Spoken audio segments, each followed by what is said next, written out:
Bismillahirrahmanirrahim, alhamdulillah, wassalatu wassalamu ala rasulillahi wa ala alihi wa sahbihi wa sallama tasliman kathira.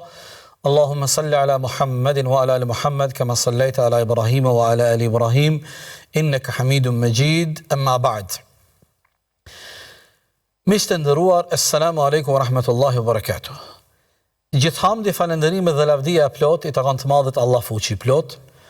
Shumë salate dhe selame, çdo herë dhe panda i dërgojmë më të dashurit ton, më të madhit pejgamber Muhammedit ton të dashur sallallahu alaihi wasallam.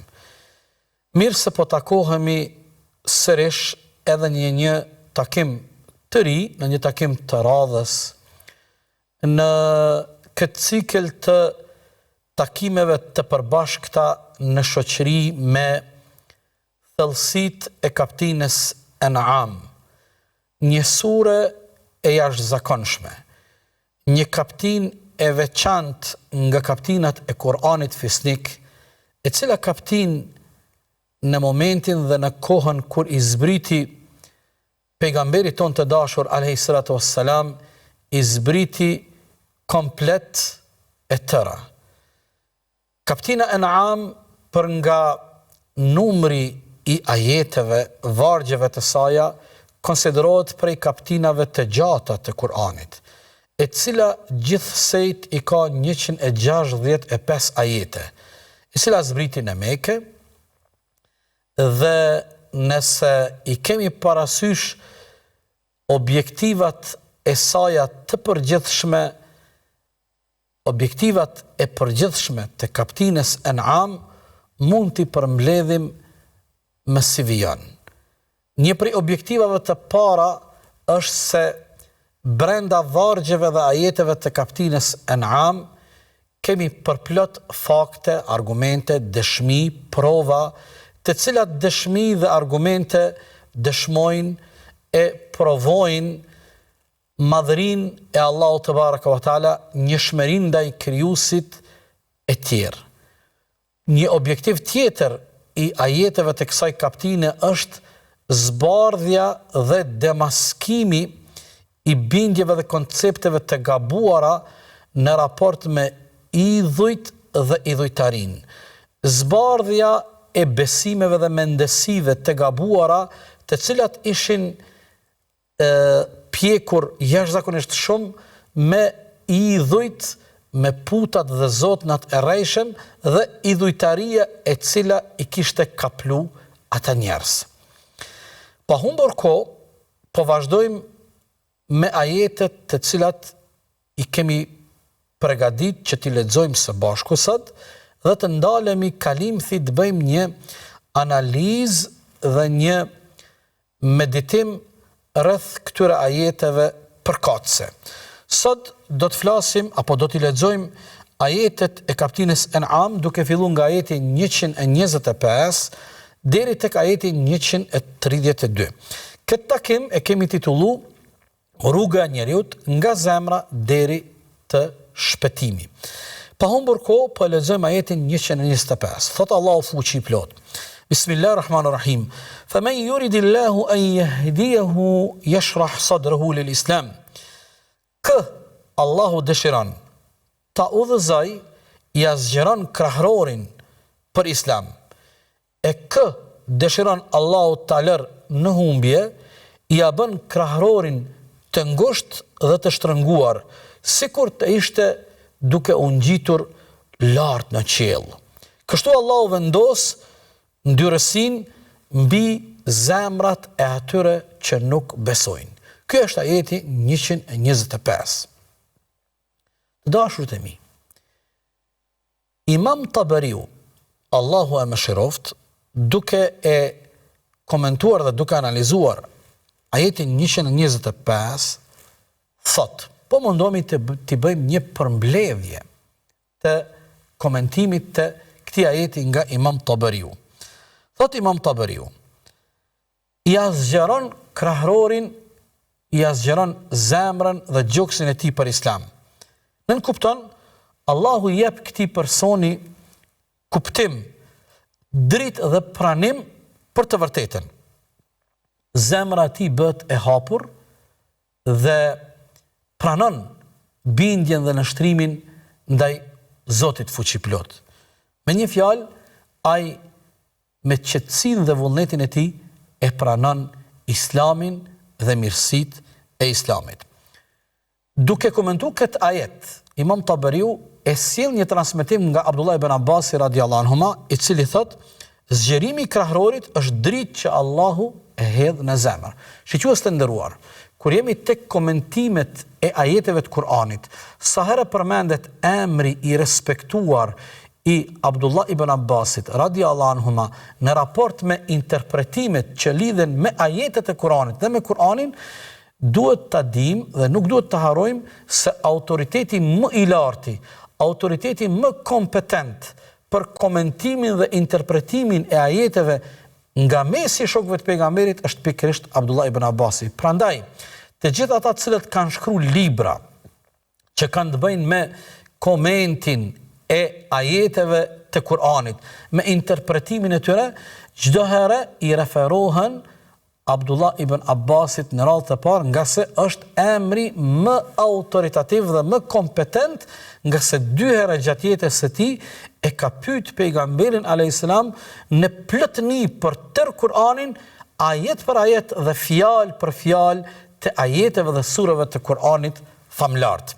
Vazhdon Imam Tabariu duke e komentu pjesën e ajetit ja bën krahërorin të ngushtë dhe të shtrënguar.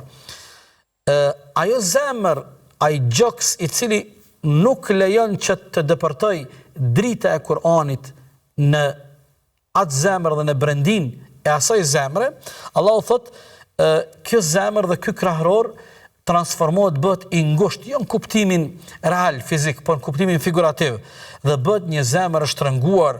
Imam Tabariu thot, zemra nuk e pranon besimin, dhe si e tillë ndjen vështirësi dhe siklet sa herë që e dëgjon të vërtetën. Sa herë që i dëgjon të vërtetat e Kur'anit, ndihet në siklet dhe në vështirësi, i shtrëngohet zemra e tij. Sikur është i detyruar ndaj diçkaje të pamundur.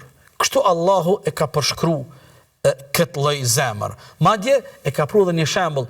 Thot, të tillët të cilët e kanë zemrën dhe krahërorin të ngushtuar dhe janë tërkohën në siklet kur e dëgjojnë Kur'anin, thot këta e kanë një përjetim sikur njeriu provon me u ngjit në qiell. Ne të gjithë e kemi pa nga praktika kur kemi pas rastin të udhtojmë me aeroplan, kur fluturojmë, disa njerëz kanë edhe, ajo mund të jetë për shumë arsye që tani nuk është momenti t'i shpjegojmë, edhe mund të mos i di, por disa njerëzve i ngushtohet gjoksi kur ngritet, kur fillon ngritja e aeroplanit gjatë fluturimit. Allahu dhul xhelal thot, sikur ky shtrëngim që ata e përjetojnë në zemrat dhe gjoksin e tyre është sikur të ngjiten në qiell. Domethënë, kjo informat e Kur'anit është një përshkrim mjaft preciz që tregon edhe gjendjen psiqike, edhe shpirtërore, edhe fizike të këtyre njerëzve që kur e dëgjojnë Kur'anin dhe ballafaqohen me të vërtetat e Kur'anit, këta i mbërthen një siklet. I mbërthen një gjendje kogja e sikletshme, edhe emocionale, edhe shpirtërore, por edhe fizike. Imam Tabariu këtë pjesë të ajetit, sikur të ngjitet në qiell, e komenton, thot, ashtu si njeriu kur ngjitet në qiell përjeton mundim dhe vështirësi, ashtu disa përjetojnë mundim dhe vështirësi kur i dëgjojnë të vërtetat e Kur'anit. E tillë është zemra e mohuesit, e cila zemër nuk mundet dot me i pranu udhëzimet e Kur'anit. Është interesant, ky ajet përfundon, thot Allahu dhul xhelal, Allahu vendos në zemrat dhe në gjoksat e tyre ndyrsin, rigjës. Për çka është fjala? Thot Imam Tabariu, kjo ndyrësia që përmendet në ajet është fjala, nuk është në kuptimin e ndyrësisë, në kuptimin fizik, por është diçka që është dhimbje shpirtërore, shqetësim dhe një vujtje dhe një dënim që gjithë ata të cilët e mohojnë dhe e kundërshtojnë udhëzimin dhe dritën e Kur'anit nuk shpëtojnë prej kësaj gjendje kaq të rëndë. Dhe kjo vjen si rezultat se njerëzit e tillë e kanë refuzu udhëzimin, respektivisht besimin. Ajeti 126, thot Allahu fuqi plot. Wa hadha siratu rabbika mustaqiman qad fassalna al-ayati liqaumin yadhakkarun. Thot Allahu fuqi plot, dhe kjo është rruga e Zotit tënd. Kjo është rruga e drejtë. Ne i kemi sqaruar gjitha argumentet për një popull që kujton dhe din të merr mësim e të reflektoj. Imam Tabariu, duke komentu ajetin në fjalë, ajetin 126, thot, kjo është rruga e Zotit tënd. Thot Imam Tabariu. Kur Allah thot kjo është rruga e Zotit tënd, i referohet udhëzimi që u përmend në ajetin 125. Kë dëshiron Allahu ta udhëzojë në rrugën e Islamit, ja hap gjoksin. Do të thonë, kjo është rruga ime e drejtë. Kjo pjesë e këtij ajeti ka për qëllim dhe i referohet udhëzimit në ajetin paraprak që Allahu e përmendi në ajetin 125. Do të thonë, kjo është rruga e Allahut, është rruga drejt të vërtetës. Përmendet specifikisht rrugë e drejtë. Imam Tabariu thot, kur Allah thot është rrugë e drejtë, kjo nënkupton rrugë pa devijime, rrugë pa shtrembrime dhe kontradita, si dhe rruga e drejtë dhe e vetme e cila çon dhe përfundon drejt xhenneteve të Allahut te baraka ve taala.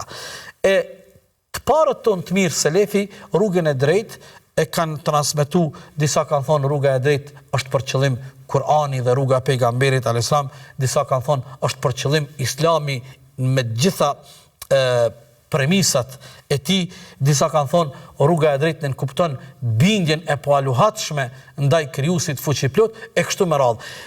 Cila do të jetë prej këtyre interpretimeve kur të gjitha i bëjmë bashk, të gjitha këto e plotsojnë njëra tjetrën.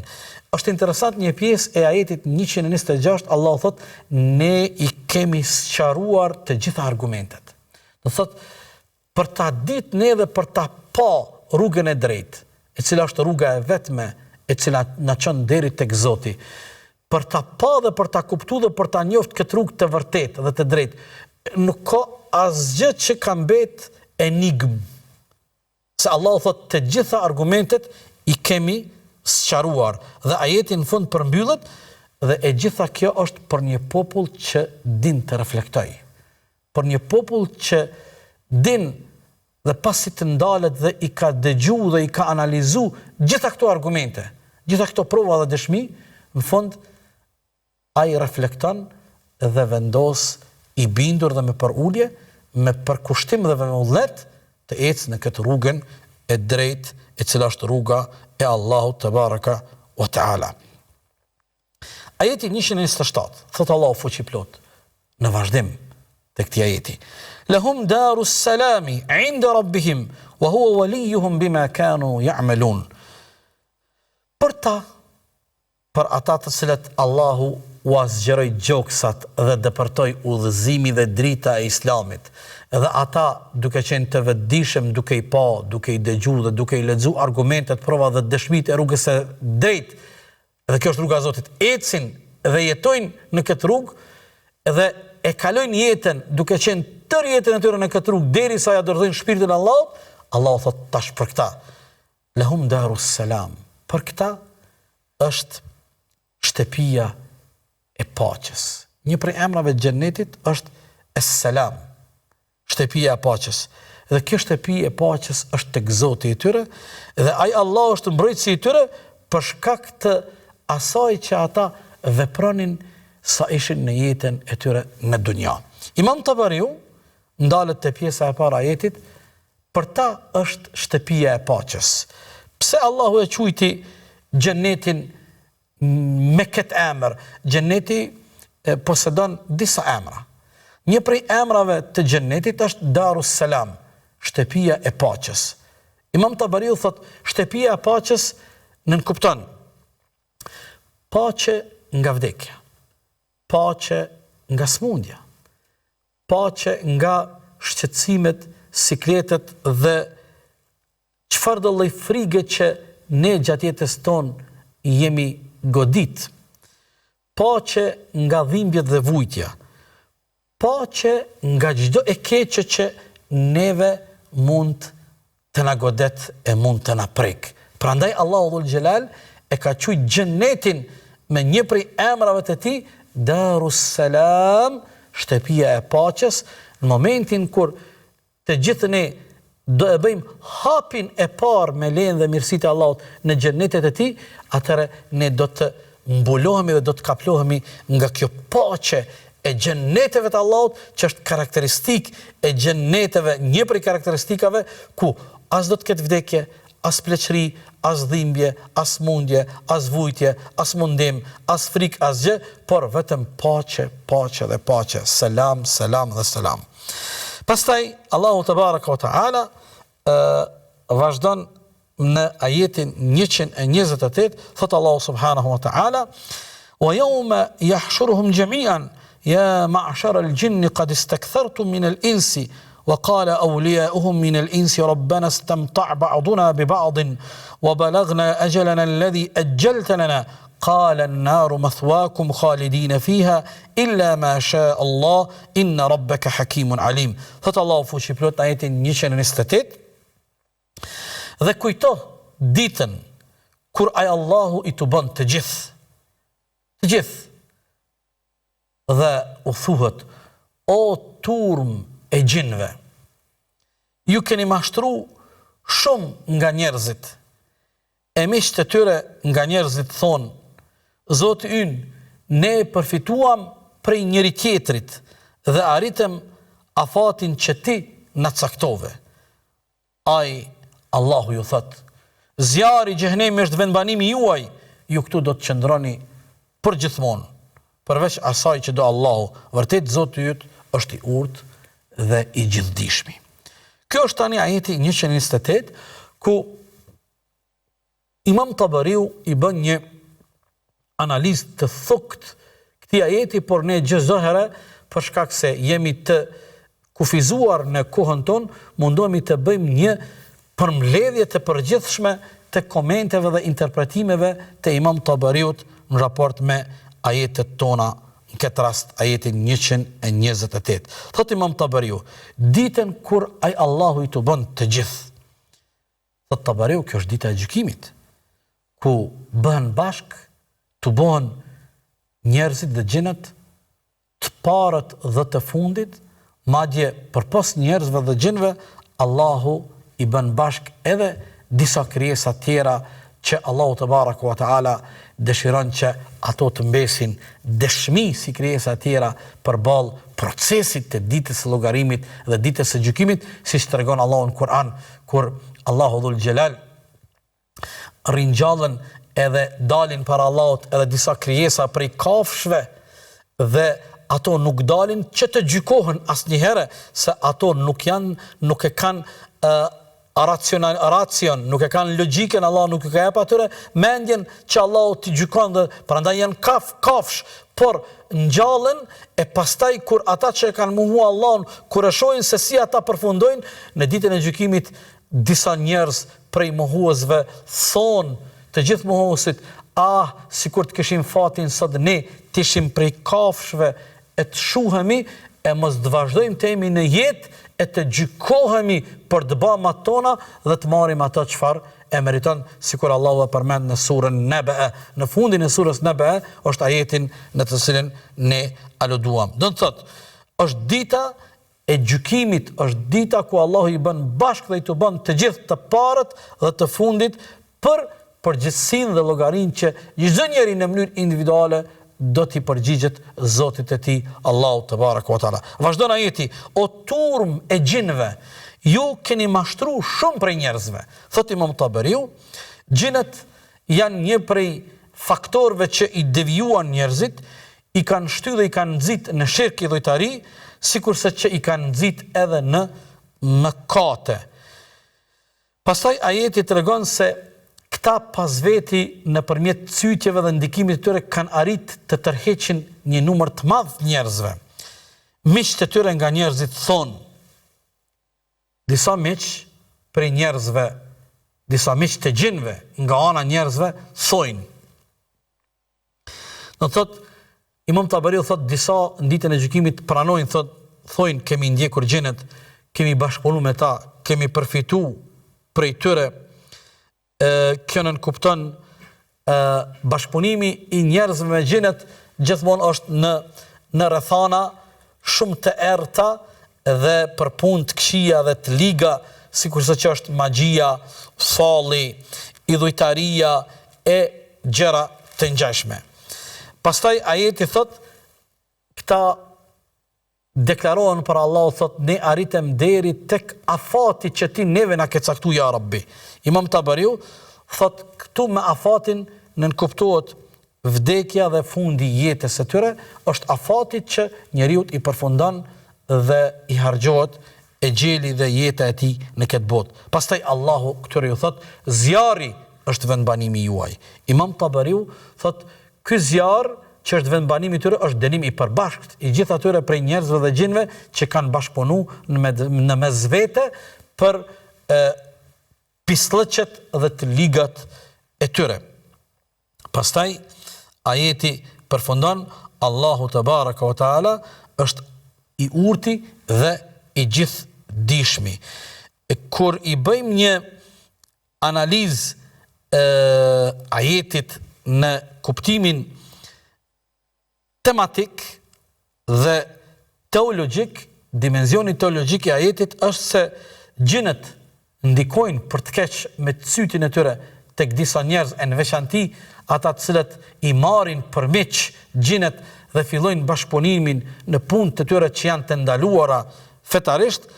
Prandaj Allahu dhul xhelal thot, kur do t'i bëjmë bashkë të gjithë nesër në ditën e gjykimit, nga se ata janë të gjithë bashkë përgjegjës për punët e tyre të liga që ata i kanë shkaktu. Nëse i bëjmë një përmbledhje të përgjithshme ajetit 128, përmbledhja del se ajeti 128 përshkruan gjykimin e gjinëve dhe bashkëpunëtorëve të tyre prej njerëzve. Tregon ajeti se ky bashkëpunim mes gjinëve dhe atyre njerëzve ka qenë bashkëpunim në devijim, në lajthitje dhe në humbje.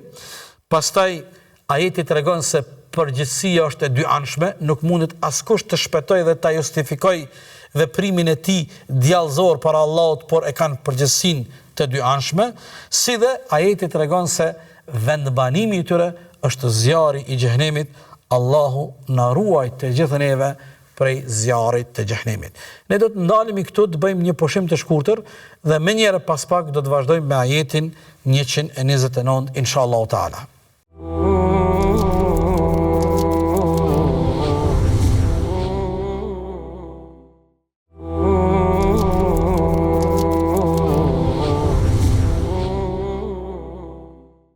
Assalamu alaikum wa rahmatullahi wa barakatuh. Miq të nderuar, me lejen e Allahut po vazhdojmë me ajetin 129 të kapitullin An'am. Nga ajeti 125 kemi filluar të lexojmë këto ajete ku ajetet e para nga ajeti 125, 126, Allahu dhul xhelal tregon se Allahu dëshiron e përzgjedh dhe ja zgjeron gjoksin e tij që drita dhe udhëzimi i rrugës Allahut ta kaploj zemrën dhe krahërorin dhe gjoksin e tij. Ndërsa ata të tjerë të cilët e refuzojnë dhe kundërshtojnë mësimet e Zotit, atëherë Allahu na tregon se si ata përjetojnë momente të vështira, përjetojnë vështirësi edhe shpirtërore dhe emocionale, por edhe fizike, sikur krahërori dhe gjoksi i tyre shtrëngohet dhe përjetojnë momente të sikletshme, sikur Allah e përshkruan thot, sikur ata të ngjiten lart në qiell. Sikur ata të ngjiten lart në qiell. Pastaj ajetet në vazhdim Allahu te baraka wa taala tregon që nesër në ditën e gjykimit Allahu i ngjall dhe i bën bashk të gjithë të parë dhe të fundit, njerëzit dhe gjinët, dhe tani këtu fillon një mal akuzash mes gjinëve dhe bashkëpunëtorëve, gjinëve për njerëzve që ata kanë bashkëpunu dhe kanë qenë miq në jetën e kësaj dunjaje në mes vete, por kjo miqësi dhe ky bashkëpunim ka qenë për të keq dhe për t'i bë dëm të tjerëve. Dhe në fund Allahu tregon se si këta të gjithë e kanë përgjegjësinë e përbashkët dhe vendbanimi i tyre është zjarri i xhehenemit.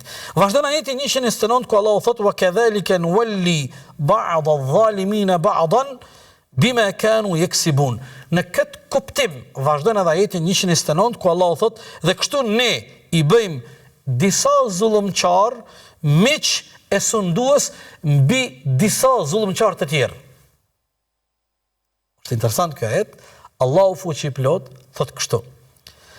Dhe kështu ne i bëjmë disa zullumçar, disa tiran, disa mizor, i bëjmë sundues dhe miq të disa të tjerëve, por edhe këta janë zullumçar, edhe këta janë të padrejtë. Për shkak të asaj që ata veprojnë. Domethënë, e përbashkëta që i bën këta bashk është padrejtësia dhe zullumi, mizoria dhe tirania. Shiqojmë si na e zbardh dhe na e bën edhe më të kuptueshëm këtë ajet Imam Tabariu, Allahu e mëshiroft. Thot Imam Tabariu, kur fillon me komentu pjesën e parë të ajetit 129. Dhe kështu ne i bëjmë disa zullumçar mbi të tjerët sundues dhe miq.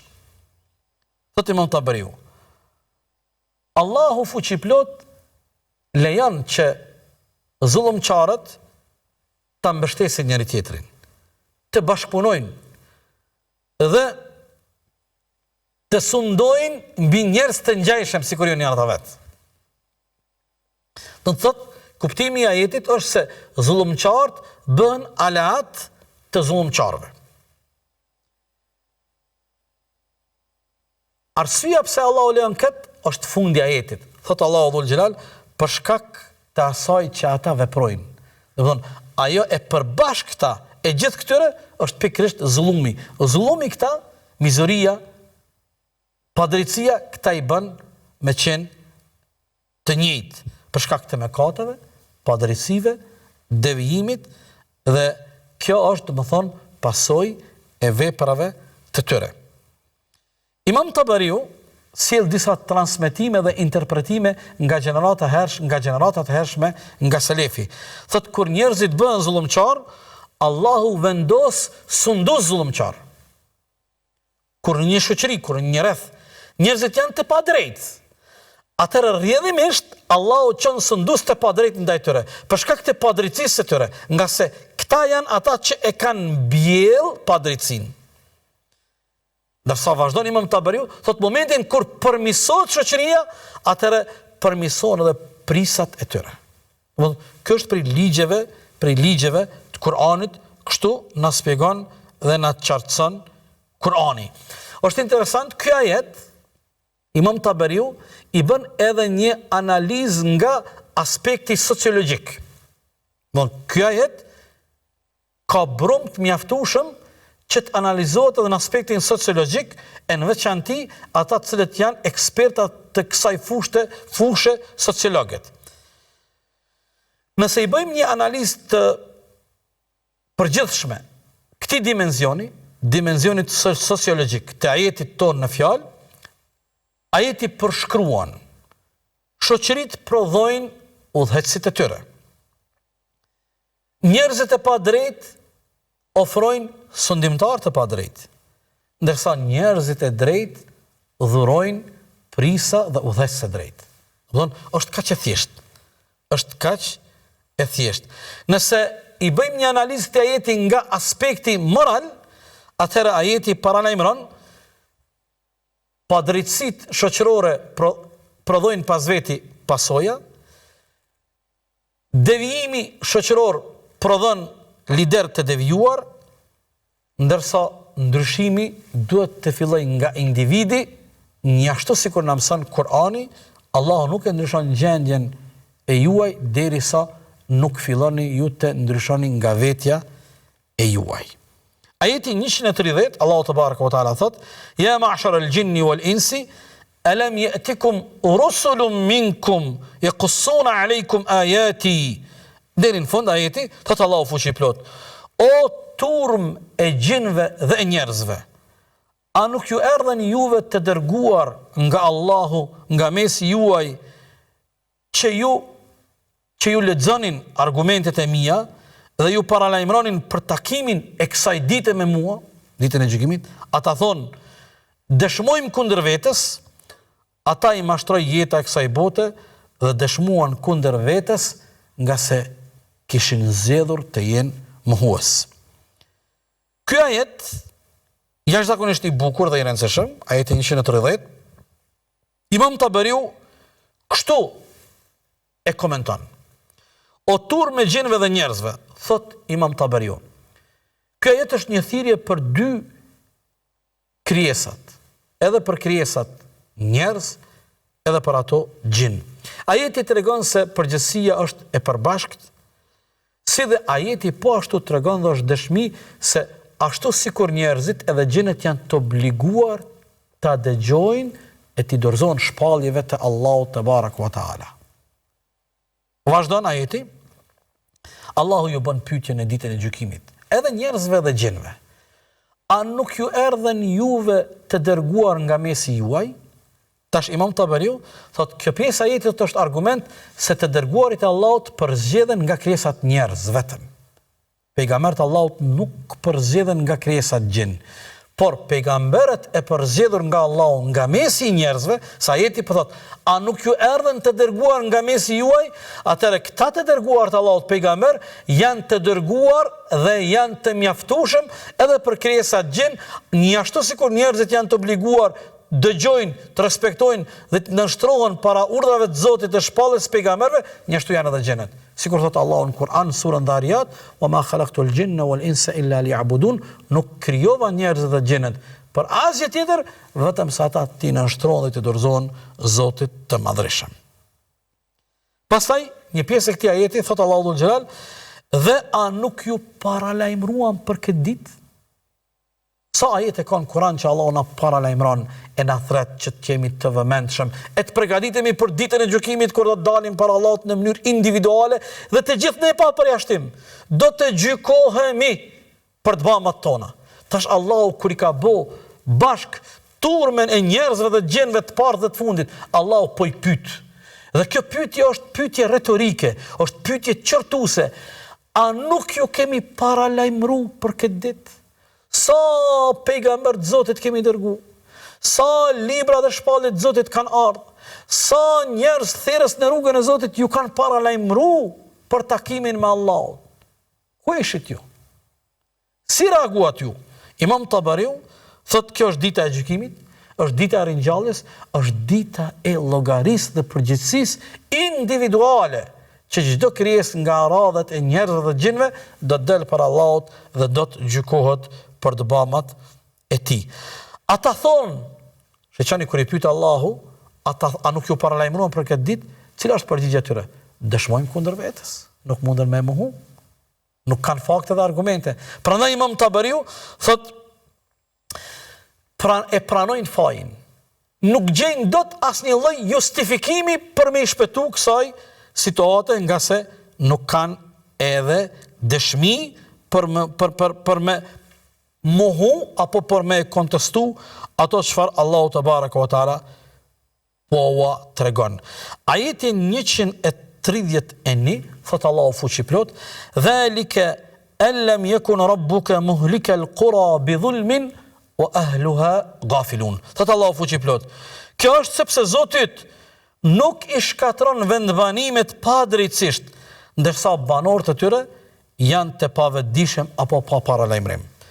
Ky ajet tash është vazhdimsi e këtyre kuptimeve të ajeteve paraprake. Thot Imam Taberiu, Allahu dhul xhelal nuk e dënon dhe nuk e shkatron asnjë vendbanim dhe asnjë popull paraprakisht pa dërgu pejgamber.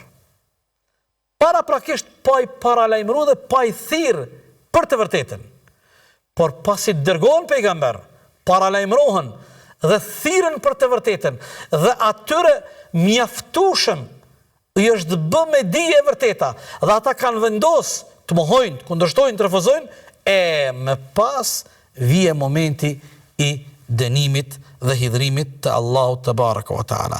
Zoti nuk shkatron vendbanime pa drejtësisht, pa paralajmërim, thot Imam Taberiu, Allahu askën nuk e dënon dhe nuk e shkatron pa argument, pa paralajmërim, pa shpallje, pa dërgimin e pejgamberëve të Allahut. Me një fjalë, Kur'ani thot nuk vije në shprehje dënimi arbitrar, po e përdori këtë shprehje. Por e ata të cilët e meritojnë dënimin, e meritojnë pas një procesi që Allahu ka dërgu me qindra mijë pejgamber, librat e shejta, mira argumente, prova, dëshmi, fakte, për të faktu madhrinë e Allahut, njohjen e tij dhe rrugën e drejtë dhe të jetuarit në rrugën e Zotit te baraka wa taala.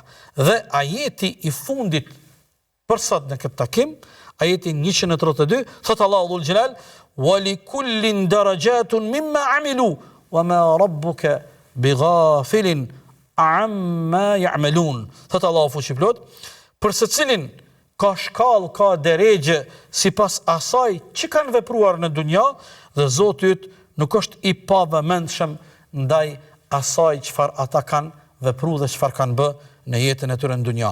Imam Tabariu, duke e komentu ajetin në fjalë 132 An'am, thot: njerëzit nuk janë të barabartë, sikurse që nuk janë të njëjtë në këtë botë, edhe në botën tjetër nuk do të jenë të barabartë, nuk do të jenë të njëjtë.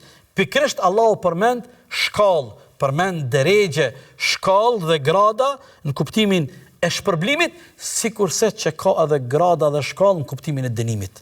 Se edhe keqbërësit nuk janë të njëjtë të gjithë, nuk janë të barabartë. Dikush e ka të keqen më të vogël, dikush e ka të keqen më të madhe. A dini Allahu na ruajt, ka njerëz që kanë vdek nga jeta e kësaj bote e keqja atyre nuk u shkua hala. E keqja atyre përcjellet brez pas brezi, gjenerat pas gjenerate. Ka thonë pejgamberi alayhis salam, çdo vrasje që ndodh në botë kur dikush e privan padrejtisht tjetrin nga jeta, një pjesë e dënimit i shkon katilit dhe vrasësit të parë, Kabilit, djalit të Ademit alayhis salam, i cili është katili dhe vrasësi i parë, i cili e privoi nga jeta vllahun e tij. Prandaj shiqeni Kur'ani çfarë koncepte të larta në mëson se ne, sikur bëjmë përpjekje të kemi grada dhe shkallë të larta në ahiret në kuptimin e shpërblimeve dhe mirësive, po ashtu kemi kujdes dhe frikojmë që mos bëhemi pjesë e një të keqe e cila mund të vazhdoj gjatë, edhe munden breza e gjenerata me e bë atë keqe, e Allah na ruajt, ai i cili është i pari i asaj të keqe, me e marr dënimin dhe me e marr edhe një hise të kësaj të keqe. Allahu na ruajt. Dhe përmbledhja e ajetit do të ishte kështu: Allahu dhul xhelal vendos parimin e shkallëve, gradave të larta, deregjeve, por edhe shkallëve të dënimit. Allahu thekson se përgjësia është individuale. Allahu dhul xhelal e lidh shpërblimin konform veprave dhe të bëmave, dhe Allahu te baraka wa taala konfirmon dijen absolute hynore. Nëse kishim me bë një lidhje të ajeteve nga 125 deri në ajetin 132, duke e rezumu çdo ajet me nga një fjali, me lejen e Allahut do të thonim kështu. Ajeti 125 na flet dhe na tregon për zemrën e udhëzuar, ajeti 126 na tregon rrugën e drejtë e cila është rruga e Zotit, ajeti 127 na tregon për shtëpinë e paqes Darus Salam në xhennet, ajeti 128 na tregon rrugën e devijimit, ajeti 129 tregon sundimi i zullumçarëve vije si rjedhoj kur zullumi dhe padrejtia është prezente në një shoqëri, ajeti 130 tregon se asgjë nuk ndodh dhe nuk vije dënimi dhe hidhrimi i Allahut pa paralajmërim, ajeti 131 drejtësia hynore, edhe ajeti 132 shkallët dhe gradat janë konform veprave. Me këto fjali të rezumuara mund t'i përmbledhim kuptimet e përgjithshme të këtyre ajeteve, qofshim të gjithë ne, ju vëllezër dhe motra, në kujdesin dhe mbrojtjen e të madhit Allah te baraka wa taala, qofshim për jetë dhe për mot gjithmonë të frymzuar dhe të udhëzuar nga drita e Kur'anit dhe nga drita e mësimeve të pejgamberit ton sallallahu alaihi wasallam. O Zot ynë, mos na i lako zemrat tona pasi na udhëzove në rrugën tënde të drejtë. O Allahu i dashur, na shto zellin, dëshirën dhe vullnetin për punë të mira, të mbara dhe fisnike, derisa të fitojmë razin dhe knasin tënde. Na dhuro vëmendje, forcë dhe fuqi që të largohemi prej punëve të këqija e të liga, të cilat na largojnë nga razia dhe knasia e juaj, ja Rabbel Alamin. Qofshet në kujdesin dhe mbrojtjen e Allahut të Madh. Wassalamu alaikum wa rahmatullahi wa barakatuh.